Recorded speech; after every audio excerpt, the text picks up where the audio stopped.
Alors bonjour à tous, Jean Aubin, journaliste, je fais des enquêtes sur la Chine communiste et de temps en temps je fais des vidéos publiques, parce que la plupart du temps je fais des vidéos privées pour des souscripteurs qui me soutiennent et qui me permettent d'être indépendant.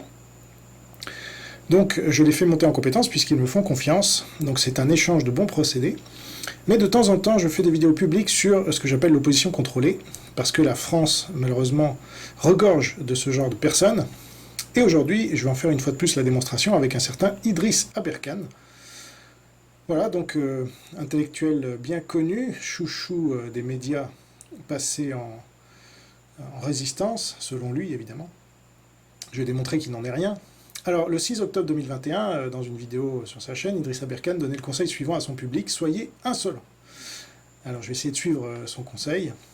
Donc, il dit: les petits esprits attaquent les gens, les grands esprits attaquent les idées. Donc évidemment, je vais attaquer ces idées, d'autant plus que je suis chrétien, et donc nous ne nous attaquons pas à la chair, mais à l'esprit, selon le verset de la Bible. Donc, je vais rentrer un peu dans le détail. Qui est Idriss Aberkan? Il faut que ça sache, parce que là, ça fait quand même assez longtemps maintenant que depuis qu'il a été viré de la télévision et des grands médias en général, eh bien, il squatte Internet, ce qui est tout à fait son droit, mais il embrigade tout un tas de gens qui ne savent pas qui est Idriss Aberkan. Donc Idriss Aberkan travaille avec le CAC 40, mais oui.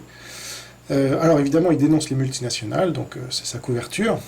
Voilà ce qu'il disait lors d'un débat avec Charles Gave. « Je suis conférencier et consultant international.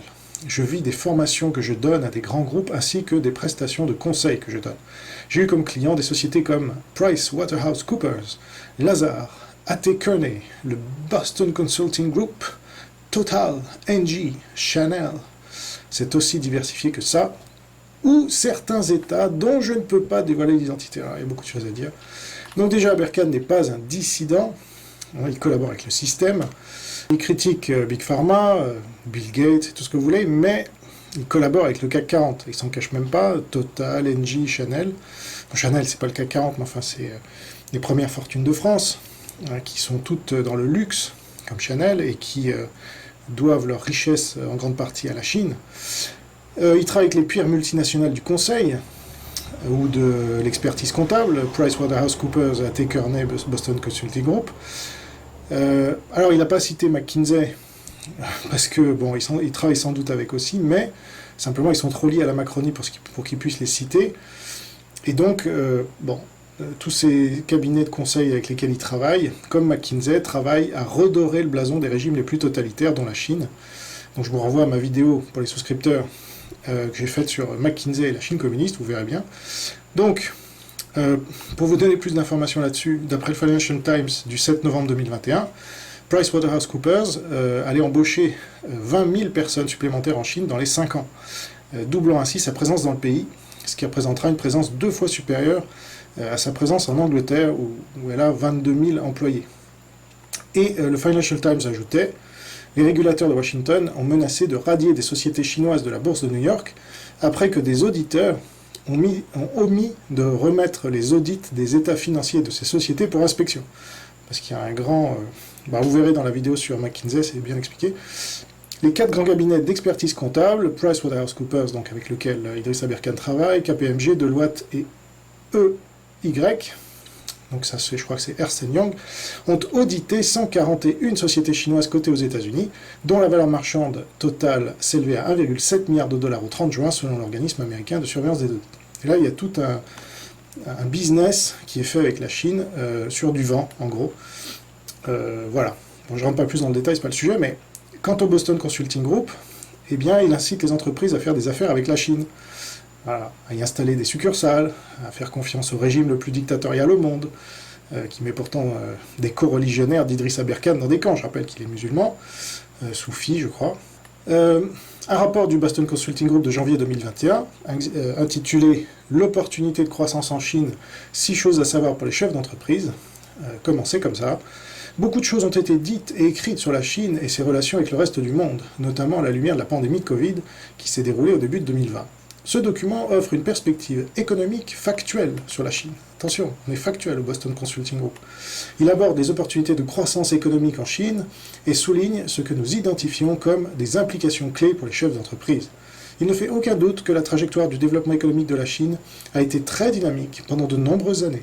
Malgré le Covid, l'année dernière n'a pas été différente, et nous nous attendons à ce que ce dynamisme se poursuive dans les années à venir. Autant dire, allez-y les cocos, investissez à fond là-bas. Et il se concluait même par une citation de la présidente du FMI, que je vous livre. Je cite, « La reprise rapide de la Chine se poursuit grâce à des mesures résolues de lutte contre le virus, d'atténuation de son impact et de soutien de la croissance. La Chine sécurisera la reprise et assurera une croissance équilibrée de qualité, ce qui profitera à la Chine et au monde. » Alors ça, c'est donc Kristalina Georgieva, directrice générale du FMI, qui est citée à la fin de ce rapport du Boston Consulting Group. Petit problème, alors comme sa prédécessrice Christine Lagarde, eh bien, elle roule pour la Chine communiste. Elle a même été épinglée pour avoir manipulé les résultats du rapport de la Banque mondiale Doing Business. Donc elle dirigeait la Banque mondiale, et elle a manipulé ce rapport pour favoriser la Chine. Ce qui est assez gênant. Mais voilà, vous avez un peu une idée de qui on a affaire et avec qui travaille Idriss Aberkan. Par ailleurs, pourquoi est-ce qu'Idriss Aberkan ne peut-il pas citer les pays avec lesquels il travaille? Est-ce que c'est parce que ce sont des démocraties? Ou bien plutôt des dictatures qu'il ferait mauvais genre de citer? La Chine peut-être, qui sait, ou la Russie sans doute. Il est très proche de la Russie. Donc, vu qu'il ne cesse de dire du bien de ces régimes totalitaires dans ses vidéos, ça ne serait pas surprenant. Il se dit défenseur de la démocratie, mais défend des régimes totalitaires, ce qui est très fort. Alors je cite Idriss Aberkan, donc dans cette émission dont je vous ai parlé le 5 avril 2020 sur Sud Radio, « La Chine a bien géré la crise. Par contre, Macron a du sang sur les mains. » Alors, cette phrase est tellement, je n'oserais pas dire stupide, parce que la personne qui l'a prononcée ne l'est pas. Par contre, elle est odieuse. C'est d'ailleurs la phrase qui m'a incité à relever les citations les plus collabos de la Chine dès le mois d'avril 2020, et j'en suis à ce jour à plus de 200 citations de personnalités françaises que vous pouvez trouver sur mon site jean-robinmedia.presse.com. Donc à ce titre, je remercie Idriss Aberkan. Analysons simplement cette petite phrase d'Idriss Aberkan. La Chine a bien géré la crise, sincèrement. Donc la Chine a envoyé cette attaque biologique, ce que j'ai su moi très tôt. Donc c'est pas une question de contexte historique.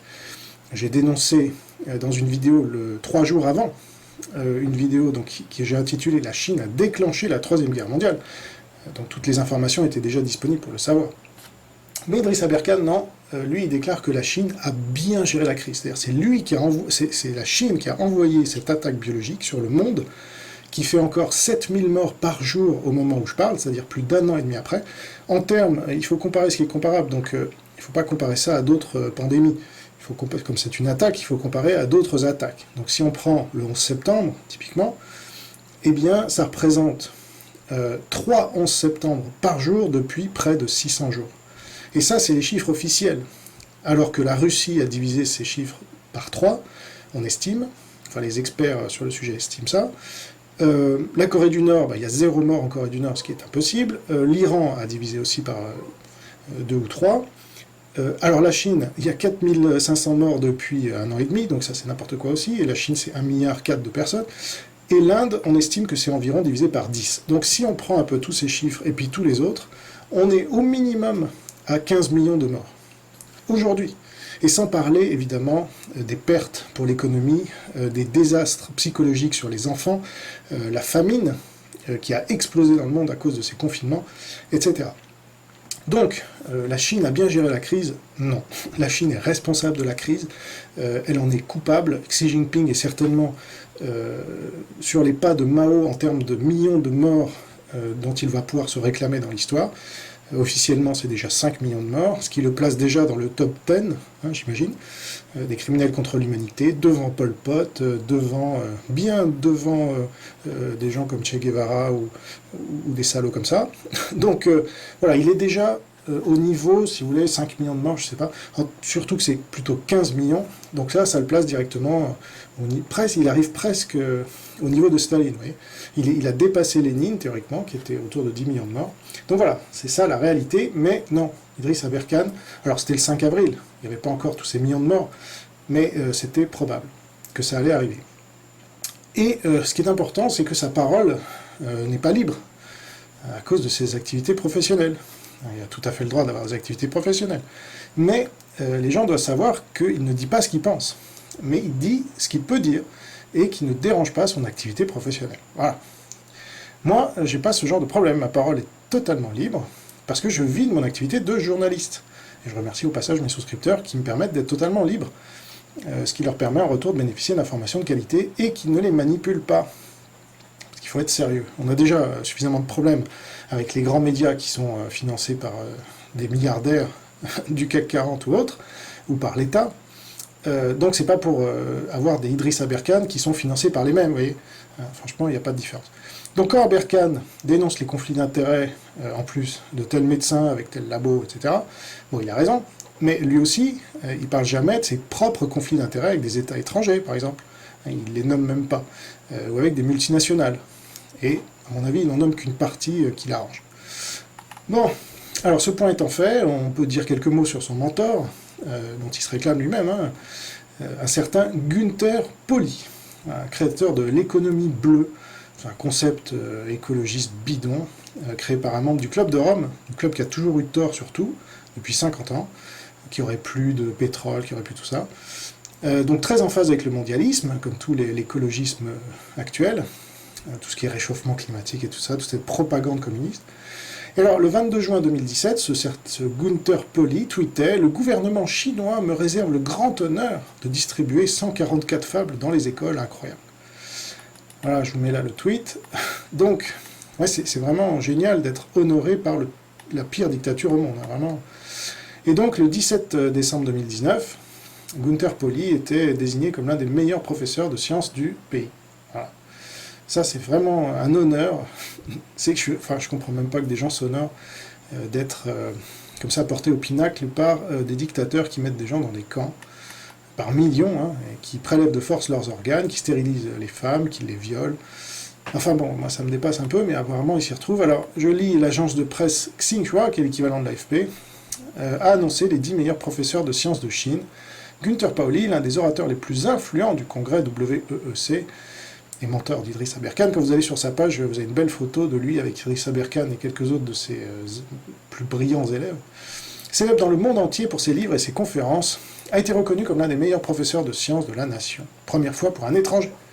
Le Günther's Fables sont remarquablement populaires, et la production chaque année de 36 fables supplémentaires a offert un flux continu d'inspiration aux enseignants et aux enfants. Rappelez-vous peut-être que j'ai un accord pour publier 365 fables. J'en ai déjà écrit 306 et le gouvernement chinois en a déjà publié 216 puisque tout cela passe sous les fourches codines du gouvernement chinois, donc inutile de vous dire quand c'est publié, ça ne dérange pas le gouvernement chinois, a déclaré M. Pauli.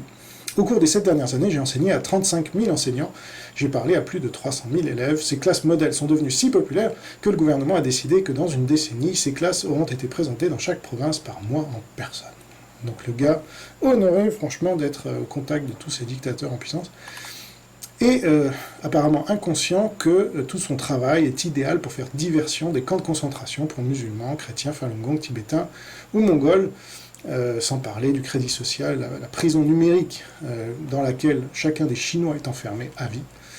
Donc tout pour faire diversion du fait que la Chine soit le pays, en plus, qui pollue le plus au monde. Ça aussi c'est très fort. Et donc, par ailleurs, Idriss Aberkan, c'est un peu le Soral musulman. Chouchou des médias devenu paria, soutien du professeur Raoult, le collabo du Parti communiste chinois, j'y reviendrai, ami de la Russie et de la Chine et de bien d'autres dictatures, pro-islam, puisqu'il est lui-même musulman, entrepreneur mais marxiste, beau parleur, beau manipulateur, et pour le reste, je vous laisserai vous faire votre opinion. Donc il est proche de Pierre-Yves Rougeron, ce guignol sur lequel j'ai fait une vidéo qui est un marxiste rabique. Il l'invite sur sa chaîne, il le cite positivement dans ses émissions, mais Rougeron donc n'a écrit qu'un seul livre, qui est faux en plus, et donc je vous renvoie à ma vidéo sur lui si vous voulez creuser. Et donc c'est sur la chaîne d'Aberkan que Rougeron avait déclaré cette phrase qui restera dans l'histoire de la collaboration, je cite, « Il ne faut pas se lamenter sur le fait que la Chine redevienne la première puissance mondiale, comme elle l'était au XVIIIe siècle, et nous n'en étions pas morts. » Voilà. Faisant ainsi un anachronisme dont il a le secret, puisqu'au XVIIIe siècle, la Chine n'était pas communiste, et le régime ne se réclamait pas de Mao, qui a fait entre 60 et 80 millions de morts. Donc Rougeron est un invité permanent de RT France et de Sputnik. Aberkan, c'est plutôt RT France. Il fait partie des mêmes réseaux anti-américains, pro-russes et pro-chinois. Voilà. Quant à Raoult, alors là, c'est vraiment le point noir, je trouve, d'Aberkan, même s'il y en a plusieurs. Mais là, franchement, celui qui, aujourd'hui, n'a toujours pas compris pour qui roulait le professeur Raoult et qui continue de le défendre, mordicus, comme Philippot, comme Aberkan, ces gens-là, vous pouvez être sûr pour qui ils roulent, parce que franchement, ils ne le cachent même plus. Donc, Aberkan ne parle jamais des conflits d'intérêts du professeur Raoult. Par contre, tous les autres ont beaucoup de conflits d'intérêts, ça c'est sûr, tous les opposants du professeur Raoult, mais lui, non. Lui, il n'a aucun conflit d'intérêts. Ah bon? Donc là, je vous mets quelques visuels. Donc déjà, alors là, il y a écrit Institut Mérieux. En fait, c'est Fondation Mérieux. Donc Raoult fait partie du conseil d'administration de la Fondation Mérieux, tout comme Jean-François Delfrécy d'ailleurs. Et figurez-vous que professeur Raoult a été celui, comme je le disais tout à l'heure, qui a lancé la mode des tests PCR, dont le créateur lui-même disait qu'il ne permettait pas de détecter la présence d'un virus. Mais c'est pas grave, le professeur Raoult croit dans la science, hein, il le dit, il le répète, et donc il a fait la promotion du test PCR, seul contre tous au départ, et puis rapidement, le gouvernement est venu sur ses positions, c'est lui qui a donné le « là » dans ce domaine comme dans bien d'autres, mais Aberkan préfère se focaliser sur l'hydroxychloroquine, pour lequel effectivement il a été injustement tensé. Mais il n'y a pas que ça, voilà, et Aberkan ne parle jamais des liens, donc vous voyez là très clairement, entre le professeur Raoult et Pocramé, qui fabrique des tests de dépistage de la Covid. Voilà, donc là il s'est enrichi par ce biais-là, mais ça ne dérange pas Idriss Aberkan. Les tests PCR, ça a permis à son copain Mérieux de s'enrichir largement, puisque sa fortune personnelle est passée de 5 milliards à 8 milliards d'euros entre 2019 et 2020, uniquement grâce aux tests PCR, puisque Mérieux est encore actionnaire de Biomérieux. Voilà. Et Raoult s'est équipé de ces tests Bioforce, donc Biomérieux, dans son IHU. Mais ça, c'est pas un conflit d'intérêt, selon Idriss Aberkan, ça ne l'intéresse pas. Bon, Pocramé, j'y reviens pas, mais là, vous voyez que professeur Raoult tape tout le temps sur Gilead, Idriss Aberkan aussi d'ailleurs. Le problème, c'est que Gilead, donc, qui fabrique le Remdesivir, rappelons, et a réussi à le faire commander massivement avant qu'on se rende compte de son efficacité, eh bien, c'est un des partenaires de la Fondation Mérieux, voilà, dont le professeur Raoult est, rappelons-le, un des membres du conseil d'administration. Et donc, quand il tape sur Delfrécy ou le conseil scientifique auquel il était invité d'ailleurs, et dont il a fait partie au début, avant d'en partir, parce qu'il a dû se dire « Waouh, les gens vont se rendre compte qu'en fait, que je fais partie de l'opposition contrôlée », eh bien, tout ça, c'est du spectacle. Ils sont d'accord sur tout, et notamment, regardez, sur la collaboration avec la Chine. Voilà, ça c'est leur grand point commun, tous ces gens-là. Donc que vous regardiez du côté de l'IHU avec Philippe Douste-Blazy, qui est membre de la Fondation France-Chine, dirigée par Dominique Strauss-Kahn, Renaud Muselier, président de PACA, qui est lui aussi un collabo historique du Parti communiste chinois, déjà sous Raffarin, donc quand il était Premier ministre. Geneviève Fioraso, eh bien, elle est PS, c'est Olivier Véran, qui était son assistant parlementaire, donc vous voyez, on retrouve après les mêmes réseaux. Elle a signé des accords, une douzaine d'accords avec le Parti communiste chinois quand elle était ministre de Hollande. Donc ça, c'est à l'Institut, à l'IHU. Delfrécy en est membre aussi, vous voyez, du conseil d'administration de l'IHU, donc là on retrouve. Et puis la Fondation Mérieux, donc qui est Alain Mérieux? Eh bien, c'est un des pires collabos de la Chine communiste. Vous voyez là avec Xi Jinping en personne. C'est lui, avec Raffarin, qui est la principale cheville ouvrière de la transmission du P4 à Wuhan, pour lequel il a été vivement remercié, puisqu'il a reçu une médaille de l'amitié du régime chinois, comme Raffarin d'ailleurs, ce qui est vraiment un hasard, hein, vous reconnaîtrez. Et donc, Raoult est très proche de Mérieux et de tous ces gens-là. Il fait l'apologie de la Chine communiste dès qu'il en a l'occasion. Les dirigeants chinois ne mentent pas plus que les autres. Ah non, c'est sûr, c'est évident. Même si, évidemment, dans notre oligarchie, on ment souvent. Mais quand même, là, il y a un autre niveau, c'est une différence de nature et pas de degré entre le régime chinois et les autres régimes dans le monde, occidental en tout cas. Mais ça ne dérange pas le professeur Raoult de dire ce genre d'horreur, comme ça ne le dérange pas non plus d'aller au Chinese Business Club, lui fait pas de business, non, lui c'est la science, et ça Idriss Aberkan, ça ne le dérange pas, vous voyez. Donc moi je veux bien que, je sais pas, en janvier ou en février, voire même en mars 2020, on n'ait pas compris. C'était d'ailleurs mon cas, moi je regardais le professeur Raoult avec plutôt de l'admiration. Et puis, plus vous l'entendez dire du bien de la Chine communiste, ne jamais critiquer ce régime le plus dictatorial au monde, qui, en tant que médecin, franchement, prélever des organes de force sur les prisonniers, c'est pas terrible de cautionner ça. Eh ben non, Idriss Aberkan, ça ne le dérange pas, vous voyez. Alors ça, c'est quand même hallucinant. Jusqu'à quand Idriss Aberkan cautionnera-t-il le professeur Raoult? Je sais pas. Alors le 18 novembre 2021, il y a 4 jours, il est interviewé par Action Suisse. Hein, donc c'est quand vous êtes interviewé à l'étranger, vous dites pas les mêmes choses que quand vous êtes interviewé en France. Là, on se souvient de Gérard Jugnot qui avait dit sur la RTS que dans les années 70-80, pour passer à France 3, il fallait avoir sa carte au Parti communiste. Donc ça, il l'avait jamais dit en France. Et puis il croyait que personne l'entendait sur la RTS. Alors là, je ne sais pas si c'est la même chose pour Idriss Aberkan, même si là, il dit plutôt, comme en France, sur ce sujet de Raoult, il en fait la promotion, lui, partout. Hein. Alors voilà ce qu'il a déclaré, notamment. Bruce Toussaint a dit au professeur Raoult qu'il était complotiste quand il disait que l'OMS est contrôlée par Bill Gates. C'est factuellement vrai. L'OMS est contrôlée par Gavi, la fondation Bill et Melinda Gates, et les États-Unis ensuite. Mais Bill Gates pèse aussi sur les donations du gouvernement américain. Bon, alors, soit Idriss Aberkan ne sait pas que Didier Raoult a fait de nombreuses fois l'apologie même de Bill Gates dans Le Point. J'avais relevé au moins 3 articles, en 2015, 2016 et 2018.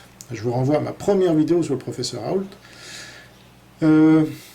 Donc, il manipule par ignorance, si c'est le cas, s'il ne sait pas ça, si Idriss Aberkan n'a pas fait son travail de recherche. Soit il le sait, et donc il manipule les gens consciemment. Bon. Et puis par ailleurs, c'est faux, et non factuellement vrai, ou chimiquement pur, la vérité chimiquement pure, ça c'est des expressions débiles qu'il utilise. Non, c'est faux, puisque l'OMS est contrôlée d'abord et avant tout par la Chine. Voilà, comme par hasard, il n'en parle pas. La Chine domine l'OMS, c'est la raison pour laquelle Taïwan est exclu de l'OMS. Voilà. Et c'est la raison pour laquelle la présidente de l'OMS, de 2006 à 2017, quand même 11 ans, c'était carrément une communiste chinoise, voilà, un agent du régime chinois, Margaret Chan, tout ça est vérifiable.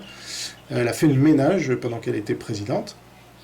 Donc elle a mis des pro-partis communistes chinois à quasiment toutes les directions et elle a viré tous les autres. C'est aussi la raison pour laquelle Tedros, président actuel, est un agent communiste là aussi. C'est vérifiable, il est marxiste, il a couvert des épidémies de choléra dans son pays, l'Éthiopie, qui est dans la main du Parti communiste chinois. C'est la raison pour laquelle Tedros a validé toute la propagande favorable à la Chine depuis le début de cette pandémie. D'accord ? Donc ça c'est vérifiable aussi. Les confinements, enfin tout ce qui était débile, tout ce qui allait dans le sens de la Chine, continuait à voyager en février, pas de problème, alors que Trump, lui, avait fermé les voyages en provenance de Chine dès le 31 janvier. Non, continuez à circuler, il n'y a pas de problème. Et puis, bon, ils ont envoyé toutes ces fausses enquêtes pour aller voir les sources de l'origine du virus, avec à chaque fois Peter Daszak, qui est collabo du Parti communiste chinois comme chef de cette mission. C'est du délire. Et c'est aussi la raison pour laquelle Trump avait retiré les États-Unis de l'OMS en disant précisément ça, en accusant l'OMS d'être trop proche du régime chinois. Voilà. Alors pourquoi est-ce qu'Aberkan, lui qui est très informé, très intelligent, etc., pourquoi est-ce qu'il ment à ce point, hein, à votre avis? Parce que là, c'est flagrant quand même. Et ça, il ne l'a pas dit une fois, il l'a dit 100 fois. Que l'OMS était dans la main des États-Unis et de Bill Gates, etc. Bill Gates est un toutou de la Chine communiste. Hein. Je l'ai bien démontré dans une vidéo à laquelle je vous renvoie. C'est Bill Gates qui demande en 2015 à Xi Jinping s'il veut bien dîner avec lui, et l'autre refuse. Franchement, on voit qui court après qui. Bon, mais ça, c'est pas grave. Non, c'est Bill Gates. Ah bon. Mais Bill Gates, combien de divisions? Moi, j'aimerais bien savoir. Alors, parce qu'il est anti-américain primaire, pro-russe, pro-chinois, Idriss Aberkan n'est pas objectif ni honnête. Et puis parce qu'il a tous ces intérêts dont on a parlé au début. Donc, Résultat, il dédouane la Chine communiste de l'attaque biologique qu'elle a lancée contre le monde et qui impose son modèle au reste du monde. Ça, c'est tellement énorme qu'il ne vous en parle pas. Ah non, c'est Bill Gates. Ah bon. Alors, sur Raoult encore, Idriss Aberkan tweetait le 25 mai 2021, je cite, « Primo Levi avait si bien compris notre époque. Les monstres existent, mais ils sont trop peu nombreux pour être vraiment dangereux. Ceux qui sont plus dangereux, ce sont les hommes ordinaires, les fonctionnaires prêts à croire et à obéir sans discuter. » Il datait ça de 1947. Alors il tweet ça, et moi je lui réponds, je confirme, sauf que toi tu soutiens Raoult.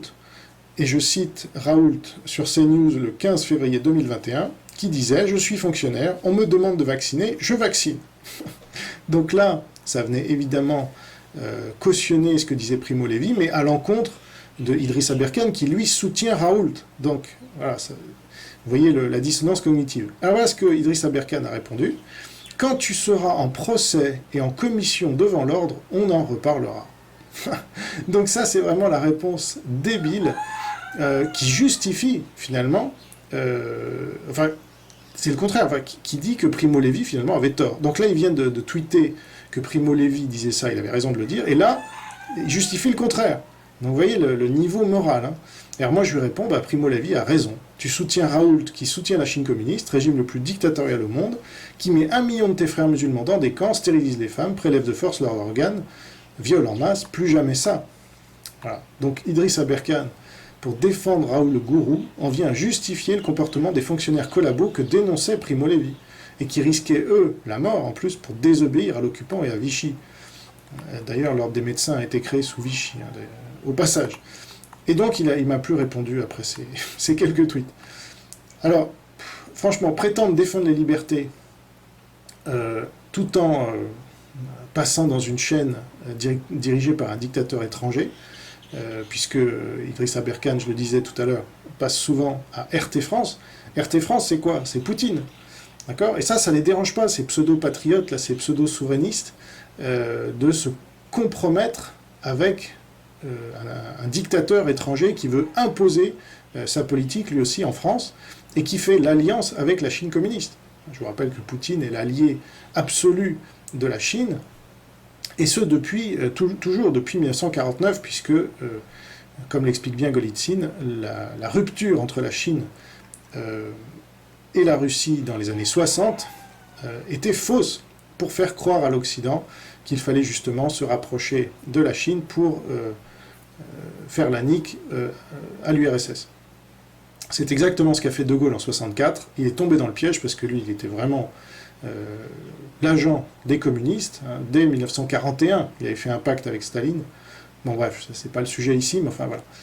Et donc, pour les médias, donc ça ne dérange pas Idriss Aberkan de passer dans un média de l'étranger, voilà, qui veut d'un dictateur en plus. Je veux dire, Poutine, c'est pas Trump, hein. Et par contre, alors là, les médias français comme Altis, comme ceux du groupe Altis, alors là, il ne faut pas en parler à Idriss Aberkan, parce que ça, c'est le mal incarné absolu pour Idriss Aberkan. Alors voilà ce qu'il dit dans sa vidéo du 6 octobre 2021, parce qu'il est obsédé littéralement par le groupe Altis, je ne sais pas pourquoi. C'est grâce à lui que Macron a été élu. Point final. Donc, pourquoi Idriss Aberkan a-t-il cette obsession pour le groupe Altis? Est-ce que c'est... Je suis insolent, excuse-moi Idriss. Est-ce que c'est parce que ses patrons sont juifs? Je n'ose y croire. Un musulman comme toi ne peut pas être antisémite. Tu vois, je suis insolent, je suis tes conseils. Mais est-ce qu'il y a qu'Altis qui fait des unes sur Macron? Franchement, est-ce que Paris Match n'a pas fait de une sur Macron? Est-ce que Paris Match c'est Altis? Non. Est-ce que Le Point c'est Altis? Ils n'ont pas fait de une sur Macron, Le Point?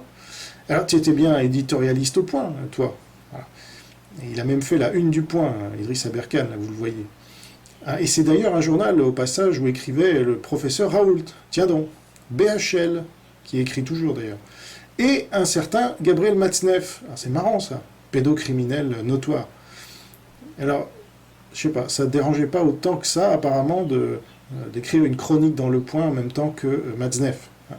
Puisqu'il se dit anti-pédophile en plus, Idriss Aberkan. Ça c'est marrant. Je sais pas, double discours comme ça. Est-ce que Marianne c'est Altis? Non. Est-ce que le Nouvel Obs c'est Altis? Alors tous ces gens-là, ils font pas de couverture sur Macron. Hein. Le Monde, c'est Altice? Non. Donc, 80% de l'information fraîche en France est produite par l'État, pas par des milliardaires ou je sais pas quoi, c'est pas par Altice. Donc il y a l'AFP, déjà, que reprennent quasiment tous les médias. Il y a France Télévisions, évidemment, je veux dire, comment passer à côté de ça. Et il y a Radio France, dirigé depuis 2014 par un young leader de la France China Foundation, au passage. Alors pourquoi est-ce que Idriss Aberkane n'en parle jamais? Alors, soit il ignore, et donc, encore une fois, bon, c'est vraiment un ignorant dans ce cas-là, il manipule les gens par ignorance, soit il le sait, mais Idriss Aberkane n'est pas bête, voilà, donc je doute qu'il soit ignorant, et donc il manipule les gens sciemment. Voilà. Alors je laisse quand même les gens choisir, parce que je suis insolent. Bon, qu'est-ce que je peux vous dire encore sur Idriss Aberkane? Il dit « ne regardez plus les médias ». En fait, il dit ça maintenant qu'il n'y passe plus. Quand il était le chouchou des médias, il disait pas ça, évidemment. Donc, si vous voulez, là on a... Alors il vient sur Internet maintenant, il se prend pour un grand dissident, il veut qu'on le prenne pour un grand dissident, tout en travaillant avec le CAC 40, mais il n'y a pas de problème, c'est tout à fait compatible, n'est-ce pas?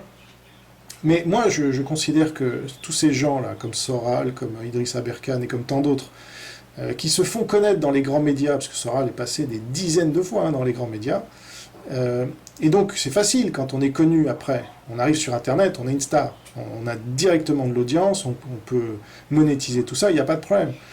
C'est pas comme moi qui ai dû commencer tout en bas et j'ai jamais eu cette médiatisation parce que moi j'ai tout de suite dénoncé les grands médias. Moi j'y suis pas passé, je l'aurais pas, j'ai pas eu des éditos dans Le Point, hein, comme Idriss Aberkane.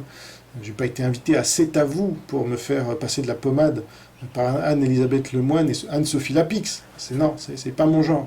Moi quand je vais sur les plateaux, souvent c'est sans y être invité. Et pour dénoncer les gens du système. Vous voyez, c'est ça un résistant normalement, c'est ça un dissident, c'est pas Idriss Aberkane. Et donc quand vous avez des gens comme ça qui arrivent sur Internet en disant qu'ils sont résistants, dissidents, ce que vous voulez, ils emmènent tout un tas de gens dans l'impasse de l'opposition contrôlée, puisque c'est ça qu'ils représentent. Là je pense que tout le monde s'en rend bien compte maintenant. Et donc vous avez d'un côté les grands médias, et de l'autre côté, les faux médias dissidents sur Internet. Donc c'est un peu comme si vous aviez une voiture qui est sale, là, vous l'emmenez pour la faire laver, et vous savez, vous avez les rouleaux, là. Les rouleaux qui sont censés laver votre voiture, sauf que là, les rouleaux, eh ben, c'est des rouleaux de merde, hein, pour être très clair. Donc, grands médias d'un côté, et puis faux médias dissidents de l'autre.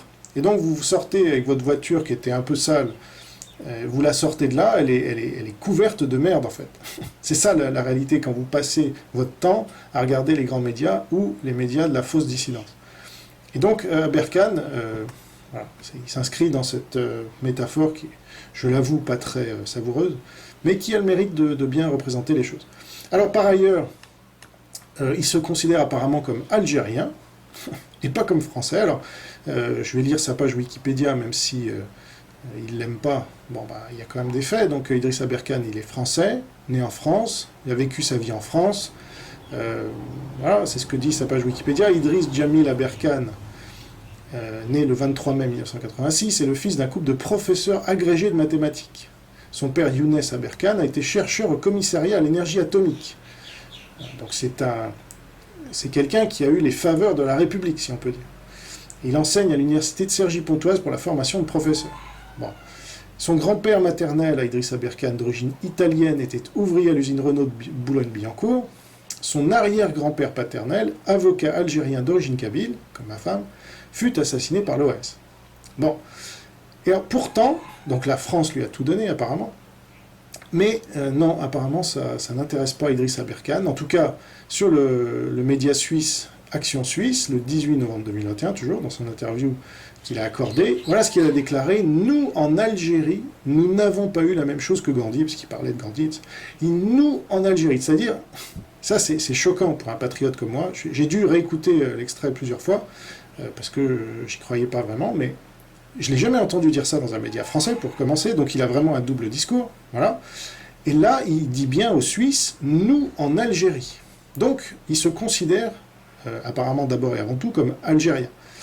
Et donc, alors j'ai fait un peu une enquête, rapide, parce que c'est pas très important, mais voilà, ça en dit long quand même sur le personnage. Donc d'après la RTS, qui est ce média suisse avec lequel il est en désamour, le 8 décembre 2020, il serait franco-algérien en fait. Alors voilà ce que dit la RTS, auteur de Libérez votre cerveau, conférencier youtubeur à succès, le franco-algérien Idriss Aberkane se retrouve au centre d'un imbroglio judiciaire dans le canton de Neuchâtel, a appris la RTS. Sa société General Bionics est en liquidation, ses avoirs sont gelés, il est inculpé de gestion déloyale, selon lui ses associés sont les fautifs. Donc je ne vais pas rentrer dans le détail de cette affaire, c'est encore autre chose, et puis ça m'intéresse peu qu'il ait des problèmes en affaires, bon, c'est pas la première fois, mais ça peut arriver à tout le monde, on va dire. Moi, ce que je retiens, c'est que la France lui a tout donné, d'accord ? Elle a fait de lui celui qu'il est devenu, elle a financé ses études, son éducation, son bien-être, elle a fait de lui un homme connu et influent, d'accord ? Bien plus que 99,99% des Français. L'Algérie, quant à elle, à ma connaissance, lui a rien donné, d'accord ? Et voilà. Mais il se considère comme algérien. Là, nous, en Algérie. C'est intéressant. C'est comme ça. Voilà la France. Et si j'étais insolent, j'appellerais ça de l'ingratitude, mais loin de moi, cette idée d'être insolent, c'est uniquement parce qu'Idriss Aberkane me pousse à être insolent que je vous le dis. Et donc, apparemment, il vit en Suisse, comme tout bon patriote français. Encore un point commun avec Soral. De même, puisque Soral aussi a la double nationalité. Voilà. Donc la double nationalité, je trouve que c'est incompatible avec le patriotisme. C'est d'ailleurs Le Pen qui le disait, donc Soral, grand admirateur de Le Pen, encore une dissonance cognitive pour lui. Bon, Idriss Aberkane n'est pas un fan de Le Pen, a priori, donc c'est autre chose, mais voilà, pour moi, qui suis patriote français, et pour beaucoup de patriotes français, c'est pas normal qu'il y ait des gens qui aient cette double nationalité comme ça, et qui puissent avoir ou se sentir un jour algérien, un autre jour français, quand ça les arrange. C'est quoi cette histoire? Bon, donc ces manipulateurs, il se fait passer pour un Français patriote auprès des Français, et pour un Algérien auprès d'autres personnes comme des Suisses. Bon, donc ça rappelle un peu Tariq Ramadan, qui d'ailleurs vit en Suisse, et qui vient squatter nos médias, enfin un peu moins ces derniers temps, hein. On a vu pourquoi. Donc, bon, ma conclusion, c'est qu'Idriss Aberkane est indéniablement intelligent, ça je ne remets pas en question, mais il est aussi indéniablement à l'opposé des intérêts de la France, et c'est ça que je lui reproche. Et en plus, c'est un lâche, puisqu'il refuse le débat avec moi, qu'il avait pourtant accepté. Donc, marre de courir après les lâches, maintenant je préfère leur faire des vidéos comme ça, vérité, qui permet aux gens de connaître un peu, de savoir à qui ils ont affaire. Et donc je vous invite à faire circuler cette vidéo, pour que Idriss Aberkane soit un peu plus démasqué encore. Et puis, si vous voulez me soutenir dans mon travail de journaliste indépendant, contrairement à Idriss Aberkane, qui n'est pas indépendant, qui n'est même pas journaliste d'ailleurs, eh bien, je vous invite à souscrire. Vous avez le lien dans la description de cette vidéo. Et ainsi, vous aurez accès à des centaines de vidéos de fond, d'enquête sur la Chine communiste, son infiltration, notamment en France, mais aussi dans le reste du monde. Et vous comprendrez beaucoup mieux ce qui est en train de nous arriver, parce que c'est la clé de lecture la plus adéquate et la plus appropriée à ce qui nous arrive.